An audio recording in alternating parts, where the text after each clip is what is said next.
जय गुरुजी। अनंत शुक्राना गुरुजी।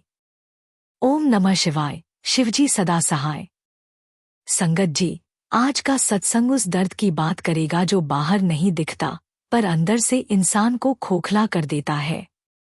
एक औरत के लिए माँ बनना सिर्फ एक जैविक प्रक्रिया नहीं होती, वो उसकी पहचान होती है, उसका सपना होता है, उसके संसार का केंद्र होता है। और जब उसी सपने पर डॉक्टर असंभव का ठप्पा लगा दें, जब सास की नजरें बोलने लगे जो जुबान नहीं बोल सकती, जब पति रात को चुप रहे और बीवी अकेले तकिए में रोए, जब त्योहारों पर रिश्तेदार ऐसे देखें जैसे वो अधूरी हो, तब उस औरत के पास दो रास्ते होते हैं, या तो टूट जाए या फिर किसी बड़े के दरवाजे पर जाए। आज की कहानी एक ऐसी महिला की है जिसने 7 साल तक संघर्ष किया, 3 बार आईवीएफ करवाया और तीनों बार फेल्ड सुना। 12 से ज्यादा डॉक्टरों ने कहा इनके गर्भाशय में बच्चा रुक नहीं सकता, और जब उसने आखिरी बार एम्पायर एस्टेट का दरवाजा खटखटाया तो गुरुजी ने उसे देखकर मुस्कुराए और कहा, आई क्यों नहीं पहले? इतना रोई क्यों? आएगा, तेरे घर में आएगा। यह घटना 2003 से 2004 की है। आइए सुनते हैं 7 साल की खामोशी और गुरुजी की एक मुस्कान की यह मार्मिक और चमत्कारी दास्तां। मैं हर दिन एक नई उम्मीद लेकर उठती और हर रात एक टूटा सपना लेकर सोती थी। जय गुरुजी। शुक्राना गुरुजी। बेहिसाब शुक्राना मेरे मालिक का। संगत जी, मेरा नाम रेखा है। मैं पश्चिमी दिल्ली जनकपुरी की रहने वाली हूँ। मेरे पति का नाम सुभाष है। वो एक सरकारी बैंक में क्लर्क थे। हमारी शादी 1996 में हुई थी। घर खुशहाल था, पति अच्छे थे, सास ससुर ठीक थे। पर एक चीज थी जो घर में नहीं थी, बच्चे की किलकारी। पहले साल में सबने कहा, अरे अभी नई नई शादी है, टाइम है। दूसरे साल में, अरे कोई जल्दी नहीं। तीसरे साल से, कब तक इंतजार करोगी? और 5वें साल से, शायद इनसे नहीं होगा। 2001 में मैंने पहली बार किसी स्त्री रोग विशेषज्ञ को दिखाया। उन्होंने जांच की, दवाइयां दी। 6 महीने की दवा, कोई नतीजा नहीं।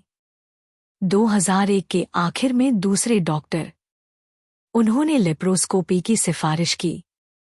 ऑपरेशन हुआ, पता चला कि फैलोपियन ट्यूब्स में ब्लॉकेज है। डॉक्टर ने कहा इलाज हो सकता है पर टाइम लगेगा। 2002 में तीसरे डॉक्टर के पास गए।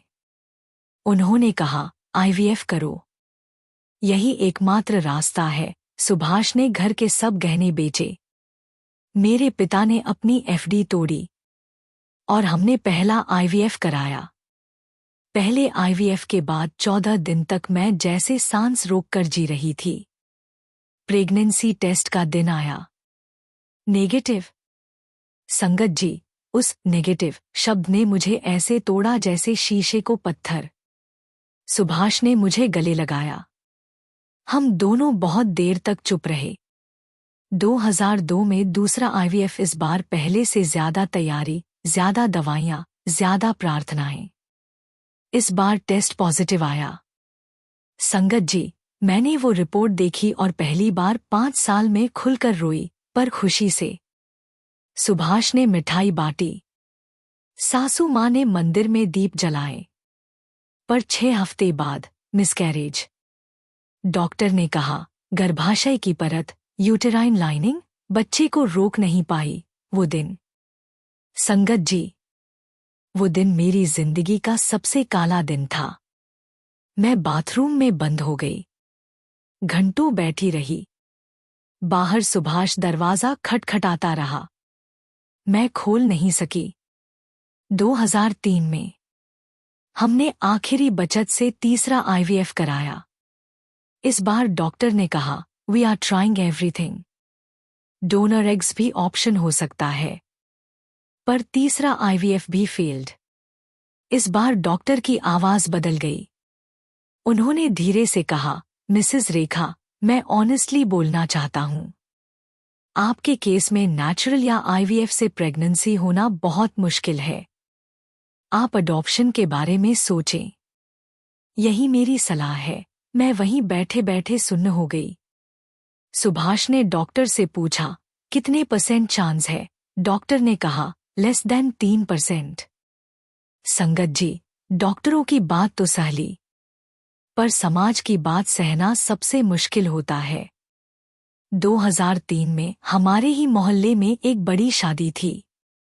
मैं भी गई। वहां एक चाची जी ने बड़े प्यार से कहा, अरे रेखा, कब खिलाओगी लड्डू? मैंने मुस्कुराकर टाल दिया, पर उन्होंने धीमी आवाज में पास वाली औरत से कहा, बेचारी। डॉक्टरों ने जवाब दे दिया है। उन्हें लगा मैंने नहीं सुना। मैंने सुना। उसी रात मैंने सुभाष से कहा, मैं अब कोई शादी, कोई जन्मदिन, कोई त्योहार नहीं जाऊंगी। सुभाष चुप रहे, क्योंकि वो भी जानते थे मेरा दर्द सही था। संगत जी, मेरी सासू माँ कभी कुछ नहीं बोली, पर उनकी आंखें बहुत कुछ बोलती थीं।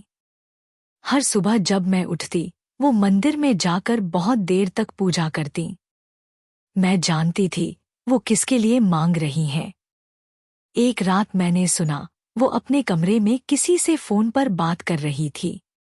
उन्होंने कहा, पता नहीं, भगवान की मर्जी, बेटे का नसीब ही ऐसा होगा। संगत जी, उस रात मैं तय कर चुकी थी, अगर 1 और महीने में कुछ नहीं हुआ तो मैं सुभाष को आजाद कर दूंगी। मेरे मन में यह विचार आ गया था।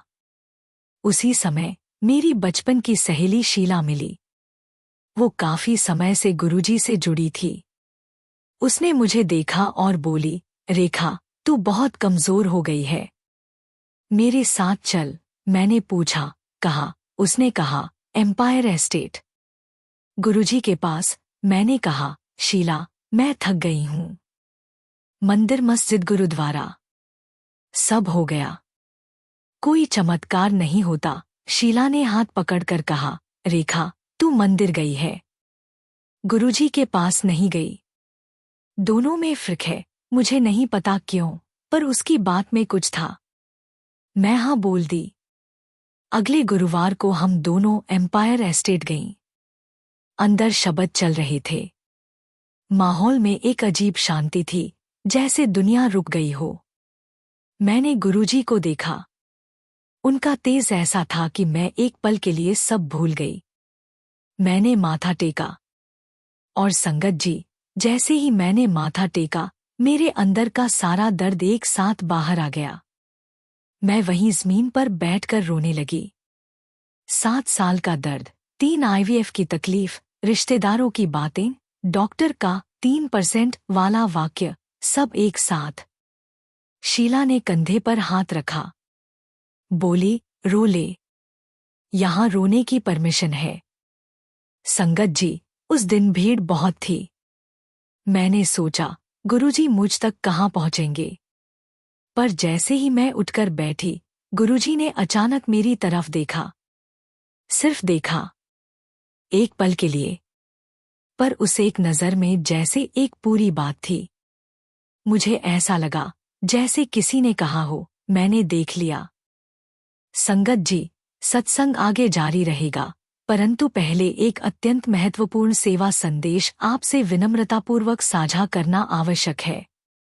इस चैनल का उद्देश्य केवल कथन, उपदेश या प्रेरणा देना नहीं है, बल्कि वास्तविक धरातल पर जीवन बदलने वाली सेवा को निरंतर चलाना है। इस समय यहाँ एक निरंतर अन्न सेवा संचालित हो रही है, जिसमें ऐसे जरूरतमंद भाई बहनों, श्रमिक परिवारों और छोटे छोटे मासूम बच्चों तक भोजन पहुंचाने का प्रयास किया जाता है, जो कई बार खाली पेट सोने को मजबूर हो जाते हैं। संगत जी, एक प्लेट भोजन किसी के लिए सिर्फ खाना होता है, लेकिन किसी के लिए जीवन की उम्मीद, सुरक्षा और दुआ बन सकता है। अगर आपका हृदय इस सेवा से जुड़ना चाहे, तो आप अपनी श्रद्धा और भाव के अनुसार इस पवित्र कार्य में सहभागिता कर सकते हैं। शास्त्रों में स्पष्ट कहा गया है, सेवा वह पुण्य है जो मनुष्य के कर्म भंडार को उज्ज्वल करता है और अदृश्य संकटों को दूर करता है। किसी के पेट में भोजन पहुंचना मात्र कर्म नहीं, बल्कि ईश्वर तक पहुंचा प्रेम संदेश है। कहते हैं कि सेवा में दिया गया अन्न दुआ बनकर लौटता है और जीवन की राहों को सहज बनाता है। जब स्क्रीन पर क्यूआर कोड दिखाई दे तो इस सरल प्रक्रिया का पालन करें। जैसे ही क्यूआर कोड दिखे उसका स्क्रीनशॉट ले लीजिए। अपने मोबाइल की गैलरी खोलकर वही इमेज सिलेक्ट करें। अपने किसी भी यूपीआई ऐप में स्कैन फ्रॉम गैलरी विकल्प चुनें। श्रद्धा अनुसार सेवा राशि भेजकर अन्न सेवा सहयोग पूर्ण करें। आप अपनी भावना के अनुसार सेवा राशि से जुड़ सकते हैं। शुक्राना, आभार, प्रणाम। जय गुरुजी। संगत जी। संगत जी, उस दिन गुरुजी ने कुछ नहीं कहा, पर मैं घर वापस आई और पहली बार 7 साल में चैन से सोई। अगले दिन शीला ने बताया, रेखा, अब तू हर गुरुवार आएगी, लंगर में सेवा करेगी और घर में गुरुजी का स्वरूप रखेगी। मैंने पूछा, बस इतना? शीला बोली, बस इतना नहीं, बहुत ज्यादा है।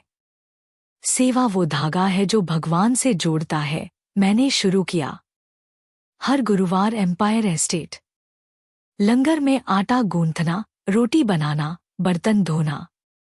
पहले हफ्ते लाज आई, मैं पढ़ी लिखी हूँ, बर्तन धोऊं। दूसरे हफ्ते लाज कम हुई। तीसरे हफ्ते जब एक बुजुर्ग महिला ने मेरे हाथ की रोटी खाकर कहा, बहुत अच्छी है बेटा, तो मेरी आंखें भर आईं। संगत जी, उस रोटी में मैंने 7 साल का दर्द डाला था और उस बुजुर्ग औरत की एक लाइन ने जैसे उस दर्द को अर्थ दे दिया। एक दिन लंगर में एक और महिला मिली, कमला जी। वो भी कभी संतानहीन थी। अब उनके साथ एक छोटा बच्चा था, करीब 3 से 4 साल का। मैंने हिम्मत करके पूछा, यह आपका है? वो मुस्कुराईं, हाँ। गुरुजी का दिया हुआ। मेरा दिल धड़का। मैंने कहा, क्या आपने भी आईवीएफ? वो हंसी, नहीं, गुरुजी का प्रसाद। और 40 गुरुवार की सेवा। मैंने तुरंत मन में गिना, मैं अब तक 8 गुरुवार की हूँ। मैंने मन में कहा, 32 और 19वें गुरुवार को कुछ अलग था। भीड़ थोड़ी कम थी, शब्द चल रहे थे। मैं लंगर की सेवा से निवृत्त होकर बैठी थी। अचानक एक सेवादार आए और बोले, रेखा जी, गुरुजी ने बुलाया है। मेरा दिल एक पल के लिए रुका। मैंने शीला की तरफ देखा। वो मुस्कुराई। जा। मैं गुरुजी के सामने पहुंची, घुटने टेककर माथा टेका। गुरुजी ने मुझे ऊपर से नीचे देखा और फिर बहुत सीधे, बहुत शांत, पर ऐसे अंदाज में जिसमें पूरा ब्रह्मांड था, बोले, 7 साल से रो रही है संगत जी। मेरी आंखें भर आईं। मैंने कहा, हाँ गुरुजी। गुरुजी ने कहा, क्यों? मेरे पर भरोसा नहीं था। मैंने सिर झुका लिया। गुरुजी ने फिर कहा, डॉक्टर ने क्या बोला? मैंने धीरे से कहा, 3% चांस है। गुरुजी हंसे। उनकी हंसी में कोई मजाक नहीं था, करुणा थी और एक अजीब सी ताकत थी। बोले, डॉक्टर का 3% और मेरा 100%, कौन सा मानेगी? मेरे मुंह से निकला, आपका। गुरुजी। गुरुजी ने कहा, तो फिर रोना बंद। घर जा, आएगा। तेरे घर में किलकारी आएगी। बस मेरी शरण में रह। और फिर उन्होंने सेवादार को कहा, इन्हें प्रसाद दो, जल भी दो। संगत जी, वो जल और वो प्रसाद लेकर मैं बाहर आई। शीला मुझे देखकर दौड़ी आई। क्या हुआ? क्या बोले? मैंने कहा। उन्होंने कहा, आएगा। शीला की आंखें भर आईं। हम दोनों वहीं खड़े खड़े रोने लगी। घर पहुंचकर मैंने सुभाष को सब बताया। वो पहले थोड़े शांत रहे, फिर बोले, रेखा, मुझे भी चलना है गुरुवार को। अगले गुरुवार से सुभाष भी साथ आने लगे। गुरुजी ने उन्हें देखा, मुस्कुराए, कुछ नहीं बोले, पर उस मुस्कान में संगत जी एक हाँ थी। संगत जी, 40 गुरुवार तक की यात्रा आसान नहीं थी। 25वें गुरुवार पर एक बड़ी परीक्षा आई। हमारे घर की छत टपकने लगी। उसी हफ्ते सुभाष की तबीयत खराब हो गई। उसी हफ्ते सास का ऑपरेशन हुआ। सुभाष ने कहा, रेखा, इस हफ्ते शायद नहीं जा पाएंगे। मैंने कहा, नहीं जाएंगे। मैं अकेले गई, लंगर में सेवा की और घर वापस आई, और उसी रात सासू माँ का ऑपरेशन बिल्कुल ठीक रहा। संगत जी, तब मुझे समझ आया, सेवा रोकने का नहीं, सेवा बढ़ाने का समय होता है। 35वें गुरुवार को फिर सेवादार ने बुलाया। मैं गुरुजी के सामने पहुंची। गुरुजी ने पूछा, कितने हुए? मैंने कहा, 35 गुरुजी। गुरुजी ने मुस्कुराकर कहा, 5 और फिर उन्होंने एक बात कही जो मैं जिंदगी में कभी नहीं भूलूंगी, सुन, जब आए तो नाम गुरुदेव रखना और पहला लंगर यहां खिलाना। संगत जी, मैं सन्न रह गई। जब आए मतलब गुरुजी मान रहे थे, पक्का, बिना किसी संदेह के।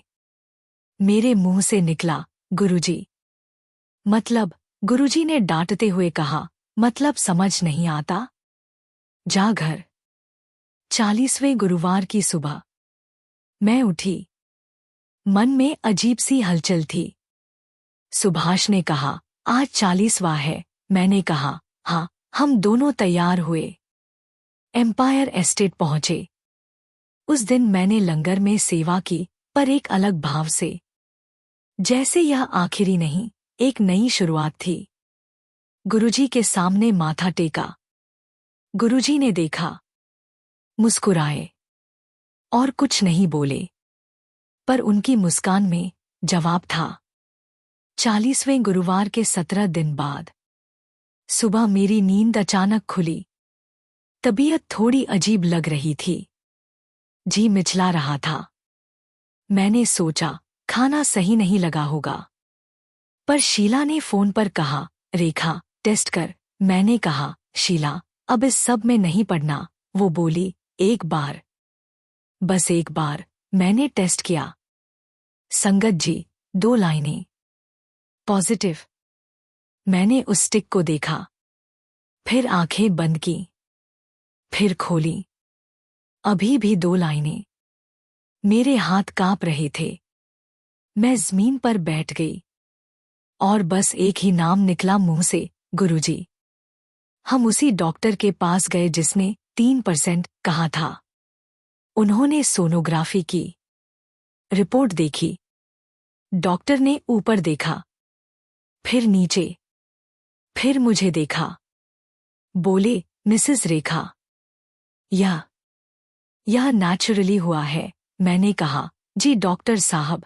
डॉक्टर ने धीरे से कहा, मेडिकल साइंस के हिसाब से यह बहुत अनयूजुअल है। यूटेराइन लाइनिंग परफेक्ट है, हार्टबीट स्ट्रांग है। उसके बाद वो चुप हो गए। मैं मुस्कुराई, अंदर मन में कहा, डॉक्टर साहब, यह मेडिकल साइंस से ऊपर का काम है। अगले गुरुवार को हम दोनों, मैं और सुभाष, एम्पायर एस्टेट गए। इस बार हाथ में मिठाई थी, दिल में सिर्फ शुक्राना था। गुरुजी के सामने हम दोनों ने माथा टेका। मैं उठने लगी। गुरुजी ने कहा, रुक। मैं रुक गई। गुरुजी ने मुझसे पूछा, क्या हुआ? मैंने कांपते हाथ जोड़कर कहा, गुरुजी, आपने दिया, आपने कर दिया। गुरुजी ने कहा, मैंने क्या किया? तूने 40 गुरुवार की सेवा की, कर्म तेरे थे, फल मिला। सुभाष की आंखों से आंसू निकल रहे थे। गुरुजी ने उनकी तरफ देखकर कहा, ओए, रो मत, बाप बनने वाला है, हिम्मत रख। पूरी संगत हंसी, हम भी हंसे, और उस हंसी में 7 साल का दर्द जैसे पिघल गया। 9 महीने बाद एक स्वस्थ, सुंदर बच्चे का जन्म हुआ। बेटा, हमने नाम रखा गुरुदेव, जो गुरुजी ने 35वें गुरुवार को पहले ही बता दिया था। और पहला लंगर एम्पायर एस्टेट में। हमने वहां जाकर पूरी संगत को मिठाई बांटी, लंगर खिलाया। उस दिन गुरुजी ने हमारे बेटे को देखा। उन्होंने उसके माथे पर हाथ रखा और बस इतना कहा, जुग जुग जिए संगत जी। उस 3 शब्द के आशीर्वाद से बड़ा कोई डॉक्टर का सर्टिफिकेट नहीं। संगत जी, आपको याद है वो कमला जी जो लंगर में मिली थी, जिनके साथ एक छोटा बच्चा था? जब मेरा गुरुदेव 2 साल का हुआ तो एक दिन एम्पायर एस्टेट में कमला जी फिर मिली। उन्होंने मेरे बेटे को देखा और कहा, बिल्कुल गुरुजी के आशीर्वाद जैसा तेज है। मैंने उनसे पूछा, कमला जी, उस दिन आपने कहा था 40 गुरुवार, आपके साथ क्या हुआ था? वो मुस्कुराई, बोली, मुझे 12 साल लगे। 40 गुरुवार मैंने 3 बार किए। मैंने चौंक कर कहा, 3 बार? वो बोली, हाँ। पहले 40 में मुझे इंतजार करना सिखाया, दूसरे 40 में खुद पर भरोसा सिखाया, तीसरे 40 में गुरुजी ने दिया। संगत जी, उस दिन मुझे समझ आया, गुरुजी हर किसी की टाइमिंग अलग रखते हैं, पर देते सभी को हैं। संगत जी, रेखा जी की सत्संग आज भी बहुत लोगों को रोज याद दिलाती है कि डॉक्टर का नहीं, गुरुजी का नहीं नहीं होता। डॉक्टर शरीर देखता है, गुरुजी कर्म देखते हैं। 40 गुरुवार की सेवा सिर्फ एक अनुष्ठान नहीं, वो आत्मा की सफाई है। जब आप किसी के लिए लंगर में रोटी बनाते हैं तो आप अपने दर्द को दूसरे के काम में बदलते हैं, और यही परिवर्तन चमत्कार की नींव है। गुरुजी का आशीर्वाद टाइम टेबल से नहीं, तैयारी से मिलता है। जब आप तैयार होते हैं अंदर से तो गुरुजी का आशीर्वाद उतरता है। और सबसे बड़ी बात, जब गुरुजी कहें आएगा तो आएगा। कोई डॉक्टर, कोई रिपोर्ट, कोई 3% इसे रोक नहीं सकता। संगत जी, जो बहनें और माताएं आज इस वीडियो को देख रही हैं और जिनके दिल में यही दर्द है, आपसे एक बात कहना चाहती हूँ। रेखा जी 7 साल रोईं, पर जिस दिन उन्होंने गुरुजी की शरण ली, गुरुजी ने कहा, रोना बंद, आज आप भी गुरुजी की शरण में आइए और मन में कहिए, गुरुजी, जो आपने रेखा जी को दिया वो आप मुझे भी दे सकते हैं। मैं तैयार हूँ। संगत जी, कमेंट में लिखिए, गुरुजी की शरण में मुझे भी सुकून मिला है। और इस वीडियो को जरूर शेयर कीजिए उन बहनों तक जो चुपचाप यह दर्द झेल रही हैं, क्योंकि एक सत्संग उनके अंधेरे में रोशनी बन सकता है। जय गुरुजी। अनंत शुक्राना गुरुजी। ओम नमः शिवाय। शिवजी सदा सहाय। संगत जी, आप सभी को प्रेम और श्रद्धा सहित नमस्कार। आज एक छोटी सी विनम्र सूचना लेकर उपस्थित हुई हूँ। हमारे यहाँ लंगर सेवा निरंतर चल रही है, जहाँ कोशिश यही रहती है कि कोई भी भूखा पेट, मायूस मन या मजबूर इंसान बिना भोजन के न रहे। कई बार हम सोचते हैं कि हमारे अकेले से क्या फर्क पड़ेगा, पर संगत जी, जहाँ प्रेम और भावना जुड़ जाए वहीं से चमत्कार शुरू हो जाते हैं। एक थाली भोजन, किसी के लिए सिर्फ भोजन होगा, लेकिन किसी के लिए आशा, सम्मान, दुआ और जीने की हिम्मत बन सकता है। अगर आपका मन हो, आपकी भावना कहे, तो आप भी इस लंगर सेवा में अपना प्रेम, सहयोग और सहभागिता जोड़ सकते हैं। यह पूरी प्रक्रिया पूर्णतः श्रद्धा आधारित है और नाम गोपनीयता का भी पालन किया जाता है। सेवा जुड़ने का सरल तरीका, स्क्रीन पर दिख रहे QR कोड का स्क्रीनशॉट लें, फिर किसी भी UPI ऐप को खोलकर स्कैन करें और अपनी भावना अनुसार राशि भेजकर लंगर सेवा पूर्ण करें। आपकी श्रद्धा ही इस सेवा की वास्तविक शक्ति है। ईश्वर हर उस भाव को स्वीकार करता है जो दिल से दिया जाए और बिना किसी दिखावे के दिया जाए। प्रेम से जोड़ा गया हर योगदान किसी के जीवन में भोजन, किसी के मन में शांति और किसी के घर में दुआ बनकर पहुंचता है। शुक्रिया, प्रणाम, आभार। जय गुरुजी।